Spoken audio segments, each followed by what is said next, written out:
Hello mga ka-bless, for today's video, ito yung pangalawang client natin na nag-avail ng promo natin this week. Yes, this week lang siya kasi hindi na siya mauulit ng next week kasi this week lang siyang promo. Inuna ko muna yung nails niyang gawin kasi baka tama rin ako kapag inuna ko yung lashes niya. Soft gel extension lang yung pina-appointment niya sa akin, and sabi ko sa kanya nung dumating siya dito, meron tayong promo ma'am, baka naman gusto mong i-avail sa atin. Magbabayad ka lang ng 1,000, then meron ka ng free soft gel na yun nga gagawin ko sa'yo kung ano yung gusto mong design kasi meron na talaga siyang design na gusto. Pero, alam mo yung design na gusto niya, para lang siyang may flower na nag-iisa basta dito sa part na yan. Ayan. Lintik ka, ring finger yan, shit ka talaga. And wala namang kahirap-hirap kausap si client. Ayun, inavail niya. After ko nga i-push yung mga cuticle area niya, eto, nag-spray na ako dito ng powder. Ang gamit ko ditong powder is yung Johnson, yung color white. Color white pa? Oo, color white siya. And ayan, ito yung ginagamit kong bottle spray. Yung pinakamaliit lang yung binili ko kasi ayoko ng malaki. Parang ang OA naman kapag malaki, diba? And kapag maliit, sakto lang sa kamay ko. And kahit saan mo siya pwedeng dalhin. Bakit? Dadalhin mo ba yan? Pang ano? Magawin mo? Oo, pwede. Pwede mo tong dalhin sa SM, spray mo sa face mo. Lahat nga ng nails ay sprayan ko dito na para bang Russian manicure yan, be. And after ko sprayan, ito, nagni-nail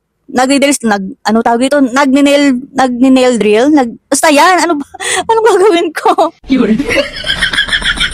Alam nyo, kaya ko naman kaya ko to, basta may magtuturo lang talaga sa akin kung ano yung tawag sa mga ganito, basta ang alam ko dyan, mag-nail drill na ako dito sa mga cuticle area niya, o diba, sabi ko sa inyo, magtiwala lang kayo sa akin, kaya ko yan. Dumating na yung nail scissor ko dito, and sinubukan ko na siya sa client ko, I think naman hindi ako makasugat. Like dun sa nipper na gamit ko, kahit maliit lang yung ginagamit ko, Diyos ko, nakakasugat talaga ako as in. Pero dito, malakas ang pakiramdam ko na hindi ako makakasugat. Sana. Ewan ko talaga, hindi talaga kami magkasundo ng nipper ko as in. Pero itong nail scissor ko, first time kong gagamitin. Pero tingnan nyo, parang compatible kami dalawa. Alam mo yun? At syempre, i-flex ko sa inyo kung anong ginamit ko dito ng nail scissor, kung anong brand niya. Walang iba kundi ang Model Ones. At dahil nag-affiliate tayo, nakuha ko ulit siya ng free sample. Wala silang pake dyan. So dito na tayo sa ating outcome. Nasaan sa lashes? Outcome. So ito na yung outcome na gawa natin after ko nail scissor, yung mga cuticle area niya. Ano masasabi mo? I-comment mo nga kung ano masasabi. Mag-apply na ako dito ng soft gel tips. Ang gamit ko dito na glue gel. Glue gel ba tawag dyan? Oh, glue gel is Kitty, basta yan. And ganito lang din ako mag-apply. Naglalagay ako ng small amount dito sa nails. At mag-apply din ako ng small amount dito sa soft gel tips. Sa pinakadulo lang din siya. And pinapahid-pahid ko siya ng ganyang konti. At dahil gamit ko dito na Flash Cure Eye with sensor, ay syempre iiwas mo yan, dahil bago mo siya. Ayan. Hirap na hirap ako mag-explain talaga, pero kaya ko to. Dahan-dahan kong nilalagay yung soft gel tips, pag okay na, ayan, itatapat ko na siya dun sa Flash Cure natin. And ganito siya, na para bang napaka-perfect ng gawa natin. And sa part na to, hindi para ipakita ko sa inyo ang buong detalye ng mga ginagawa ko.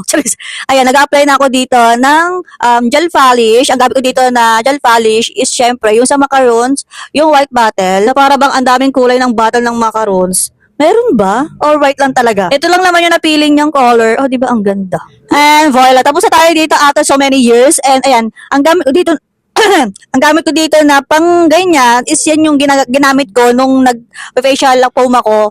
Brilliant yan. So, syempre, nanghihinayang ako doon sa bottle. Na yung ginamit ko kasi may nakita talaga akong nail tech na ginaganyan niya yung nails ng clients niya. Kaya ayan, ginaya ko rin. And syempre, hindi yan yung laman talaga ng Brilliant, ha. Yan yung ginagamit talaga ng mga nail tech na may sila tawag dyan, yung binili ko lang. Basta ilalagay ko lang sa mga comment, sa comment yung link ng mga ginagamit ko dyan. And ito na yung final result ng gawa ko. Oh my God. Gawa ko ba yan? Na para bang kala mo naman talaga lahat na lang may flowers, dalawang flowers lang naman. At dahil tapos na ako dito sa nails, dito na ako sa lashes ni client. Kung mapapahaba yung mga videos natin everyday dito. And sa part na to, nag-lashback na tayo dito. Nilashback ko na pati yung talukap niya kasi meron siyang eyeshadow. Magugulat yan siya kasi wala na yung eyeshadow niya. Bahala siya. And binabanlawan ko lang din siya hanggang sa mawala yung mga bubbles galing do sa shampoo na ginamit natin. And small tip dito sa part ng eye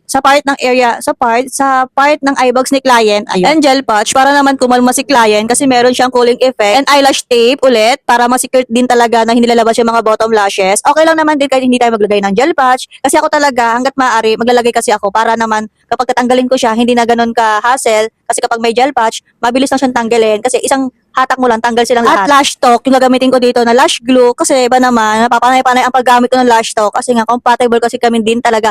And lahat ng ginagamit kong lash glue na pinapakita ko sa inyo, lahat yun talaga ginagamit namin everyday. Anyway, yung gagawin natin kay client ay wet lash dahil eye set na hindi ganon ka-fuller, kasi ang gusto lang din ni client ay magmukha lang din siyang natural looking sa kanya, kasi medyo makapal naman din na yung pilik mata niya, and kailangan lang din na ma-enhance natin, kaya no need na makapal. 13mm yung pinakamahaba na lalagay ko, kasi si client kaya naka-eyeglasses siya, so hindi natin siya pwedeng lagyan ng 15, kaya nag-set muna ako dito ng 13 lang muna, kasi baka mamaya pag nag-14 ako, ayan, tumama doon sa salamin ni client. Anyway, may gusto lang din ako i-share sa inyo. Meron kasi nagtanong sa akin, and tinanong din ako ng partner ko kung bakit ako nag-promo. Kasi nag-promo kasi ako nang hindi niya alam. Di ako nanghihingi ng, kumbaga, di ako sa kanya ng, nag-abiso na magpo-promo ko.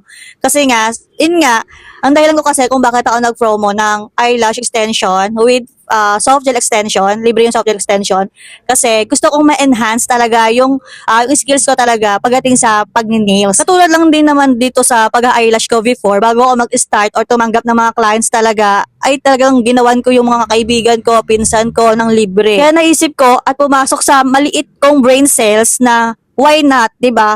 Mag-promo tayo na worth of 1,000 para naman hindi tayo masyadong lugi. Tapos once na nag-avail si client ng worth of 1,000, meron siyang soft gel extension. And syempre, yung design is ako ang magde-decide, ako ang may karapatang mag-decide. Kasi syempre, para lahat ng gusto kong design or nail art na matutunan is magawa ko muna din talaga siya bago ako tumanggap ng mga clients talaga ng soft gel, ay mga nails. Actually, hindi naman din talaga ako zero knowledge pagdating sa pag-nails, kasi marunong naman din talaga ako. Ang kailangan ko lang din talaga is ma-improve yung skills ko pagdating sa mga nail art, sa pag-prepping. Ayan, isa yan sa pinaka ko talaga gusto kong matutunan, yung Russian manicure. Kaya naniniwala talaga ako sa kasabihan talaga na walang magaling sa simula talaga. Lahat talaga ng gusto matutunan, kailangan mo din talaga pagpaguran, bigyan mo ng oras, talagang pagod talaga effort, kasi hindi mo talaga mabibili yung skills mo. Ang importante lang kasi talaga sa akin, kahit hindi ako perfectong gumawa, basta maalam at marunong lang din talaga ako, okay na ako doon. So ayun, tapos tayo dito sa part na yan, and masaya si client. So yun lang muna mga ka-bless, thank you for watching, bye! Mwah!